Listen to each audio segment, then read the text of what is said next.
முத்தமிழ் முருகன் மாநாடு தொடர்பான சிறப்பு மலர் ஒன்றை பழனி கோயிலுக்கு வரும் பக்தர்களிடம் கட்டாயப்படுத்தி விற்பதாகவும் இதனை வன்மையாக கண்டிப்பதாகவும் இந்து முன்னணியினர் தெரிவித்துள்ளனர். இது தொடர்பாக அவர்கள் அளித்த பேட்டியை தற்போது நாம் பார்க்கலாம். பழனியில் சமீபத்தில் அனைத்துலக முத்தமிழ் முருகன் மாநாடுன்னு சொல்லி ஒரு மாநாடு நடத்துனாங்க. அந்த மாநாடு முழுக்க அரசியல் மாநாடு அப்படின்னு சொல்லி நாங்கள் அன்றைக்கி சொல்லியிருந்தோம்.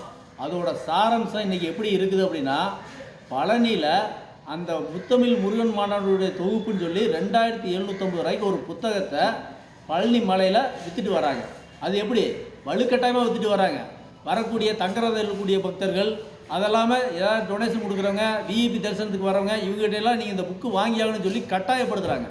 இது முழுக்க வியாபார நோக்கோடு பண்ணுறது. அது மட்டும் இல்லாமல் அந்த புத்தகத்திலேயாவது ஏதாவது முருகன் படம், முருகன் சம்மந்தப்பட்ட விஷயங்கள் இருக்குன்னு பார்த்தா அது பூரா எப்படி சாமியே இல்லைன்னு சொல்லக்கூடிய அந்த முதலமைச்சரோடைய படம், அது உதயநிதியோட படம், இந்த மாதிரியான படத்தை போட்டு இந்த மாதிரியான ஒரு கவர்ச்சி புத்தகமாக போட்டு இதில் முருகன் சம்மந்தப்பட்ட எதுவுமே இல்லாமல் வலுக்கட்டாயமாக இந்த முருகன் புத்தகத்தை 2750 ரூபாய் விற்கிறாங்க. இது முழுக்க பகல் கொள்ளை. அது மட்டும் இல்லாமல் இது ஆன்மீக சம்மந்தப்பட்ட புக்கு கிடையாது. இது முழுக்க அரசியல் சம்மந்தப்பட்ட புக்கு. ஆன்மீகத்தையும் அரசியலையும் கலக்கக்கூடாது.